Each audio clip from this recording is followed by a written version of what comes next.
الحمد لله رب العالمين.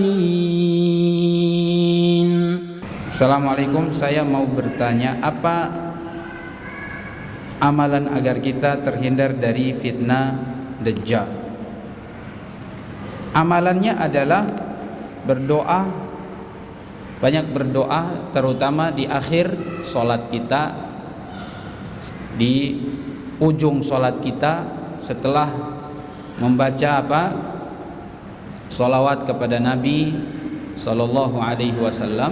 Kemudian setelah itu kita membaca Allahumma inni a'udzubika min adzabin nar wa fitnatil qabri wa adzabil qabr wa min fitnatil mahya wal mamat wa min fitnatil masihid dajjal. Dalam lafaz yang lain dikatakan wa min syarri fitnatil masihid dajjal, dan dari keburukan fitnah, karena luar biasa buruknya fitnah Dajjal, maka kita disuruh untuk berlindung kepada Allah Subhanahu wa taala. Perbanyak untuk berlindung, berdoa, berlindung. Silakan antum mau doa di luar itu pun boleh. Tapi jangan lupa salah satu sunnah antum baca doa ini setelah bersolawat kepada Nabi Sallallahu Alaihi Wasallam. Setelah tahiyat itu kemudiannya solawat, lalu kemudian baca doa ini. Allahumma inni a'udzubika min adzabin nar wa fitnatil qabr wa adzabil qabr wa min fitnatil mahya wal mamat wa min syarri fitnatil masihid dajjal. Dan orang yang selamat dari fitnah Dajjal itu adalah orang yang komitmen dengan sunnah Nabi Sallallahu Alaihi Wasallam. Karena nanti ketika Dajjal itu muncul, orang-orang yang komitmen dengan sunnah, teguh dengan sunnah, dia akan tahu ciri-ciri Dajjal, karena dia sudah belajar ciri-ciri Dajjal itu seperti apa. Dalam hadis itu disebutkan nanti ketika muncul Dajjal, orang muslim, orang mukmin yang kuat, yang imannya tegar, yang senantiasa komitmen dengan sunnah, dia mengatakan Innila alam annaka dajjal kama akhbara bina nabiyuna sallallahu alaihi wasallam. Dia akan mengatakan, ucapan itu akan diucapkan oleh seorang mukmin. Aku tahu bahwa engkau adalah dajjal, seperti yang dikabarkan oleh Rasul sallallahu alaihi wasallam, atau kama qala nabiyuna sallallahu alaihi wasallam. Dia akan mengatakan kepada dajjal ini, tertulis di atas dahinya kafaro, kafir. Ya.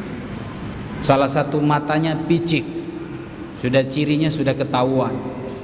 Yang paling banyak masuk ikut dalam fitnah Dajjal, dalam godaan Dajjal itu adalah para wanita, orang-orang Syiah. Ya, itu adalah pengikut Dajjal. Orang-orang Syiah itu pengikut Dajjal, karena mereka itu yang membenci sunnah. Dan para wanita adalah yang paling banyak terpengaruh dengan fitnah Dajjal, karena mereka lemah. Maka kuatkan iman kita, kenali ciri-ciri Dajjal, dan selalu banyak berdoa setiap di akhir sholat, atau mungkin di luar sholat antum berdoa kepada Allah. Dan salah satu disebutkan oleh para ulama supaya kita terhindar dari fitnah Dajjal, godaannya Dajjal, yaitu kita senantiasa menasehatkan kepada umat, kita jelaskan kepada umat tentang bahayanya Dajjal. Bagaimana Dajjal itu? Hari pertama seperti satu tahun. Hari pertama muncul seperti 1 tahun. Hari kedua seperti 1 bulan. Baru mulai kurang. Selama 40 hari dia ada di dunia. Selama itu pula dia merusak dunia ini dengan kezalimannya. Dia membawa surganya, dia membawa nerakanya. Orang yang beriman kepadanya berarti dia masuk neraka Allah. Yang dimasukkan ke dalam surganya dia berarti dia masuk ke neraka Allah. Yang masuk ke dalam nerakanya dia berarti dia masuk ke dalam surga Allah Subhanahu wa taala. Dia akan membawa makanan, ya, roti sebesar gunung, ya, dan roti tersebut sebagai rayuan bagi orang-orang yang sedang kelaparan. Karena ketika dia muncul, sungai Efrat itu sudah kering, orang kehausan, musim, pokoknya orang sudah balik lagi, masa-masa perang sudah pakai perang alami, nggak pakai nuklir, nggak pakai senjata, semua balik.